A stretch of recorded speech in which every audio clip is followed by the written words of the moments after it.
Riley.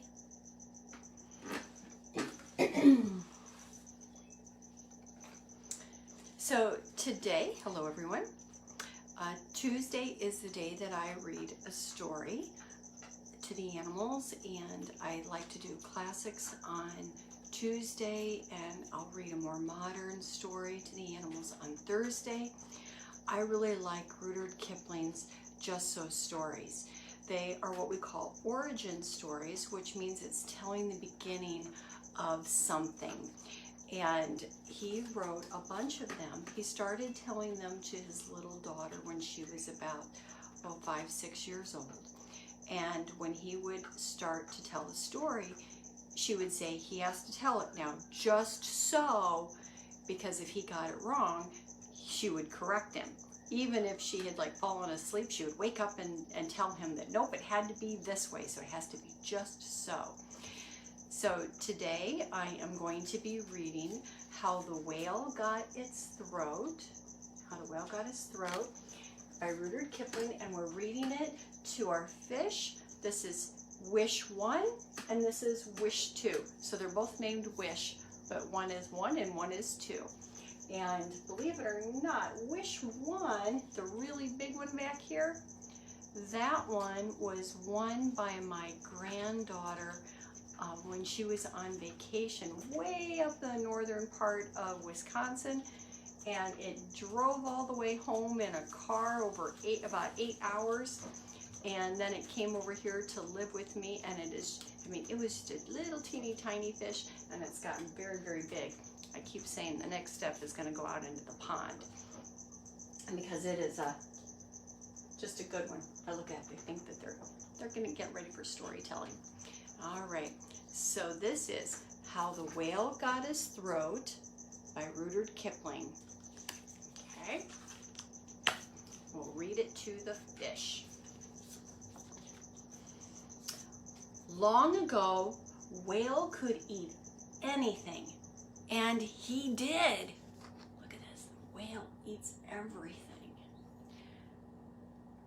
The story tells how things changed, because not all whales can eat everything all the time now. Whale was greedy. He ate crabs and he ate starfish. See that? He ate big fish and small fish. One clever fish hid behind his ear. Can you see that little tiny fish there? We'll show it. See? Can you guys see? Why don't you eat a man, said the clever fish. That will fill you up.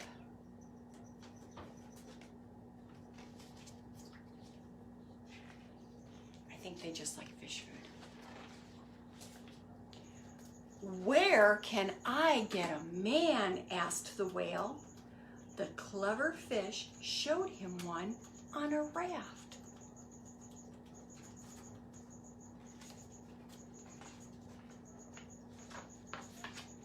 Whale opened his great big mouth and swallowed the man whole.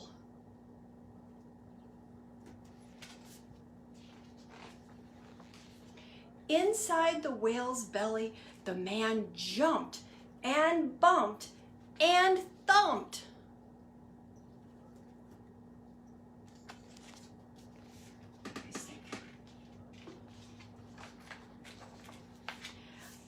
Ouch! That hurts! Come out, begged the whale. Take me to land first, shouted the man. He was thinking right. Otherwise, he would have been spit out into the ocean, and that wouldn't have done him much good. Whale swam quickly to land.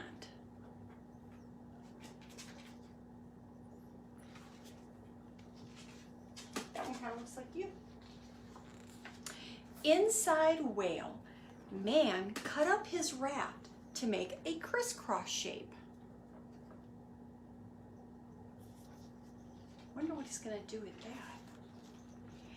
that. He put it in the whale's throat. Then He jumped out.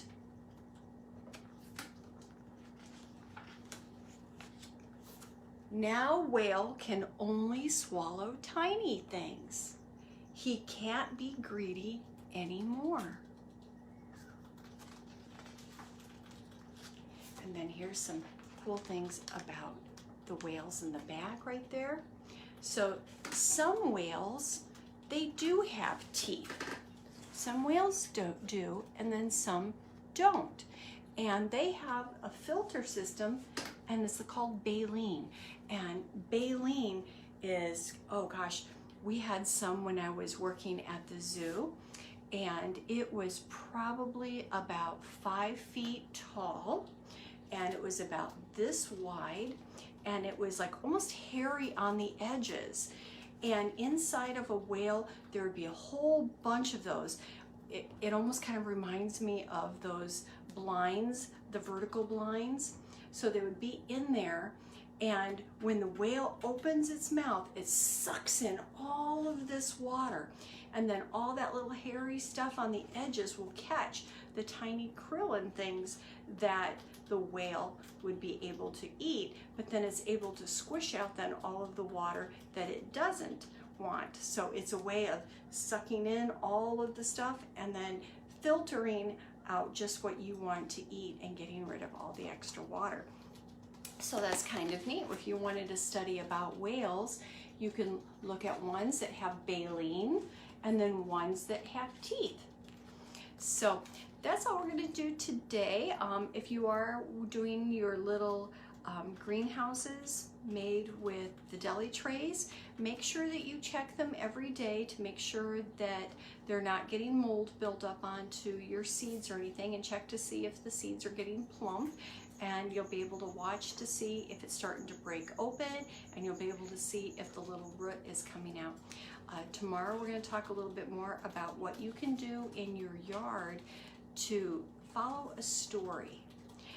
That's one of the really cool things about science. It really helps you too, is if you can follow a story, follow something from the beginning to the end, and ask a lot of different questions about things and do lots of observations. So we're going to talk about how we can do that in our own yards and have our own little science project that we can follow throughout the season and see how it changes, because things don't stay the same all year. So I will look forward to seeing you guys tomorrow, and I hope you enjoyed How the Whale Got His Throat by Rudyard Kipling. Okay, so guys, stay safe and well. Love you. See you guys tomorrow. Bye-bye.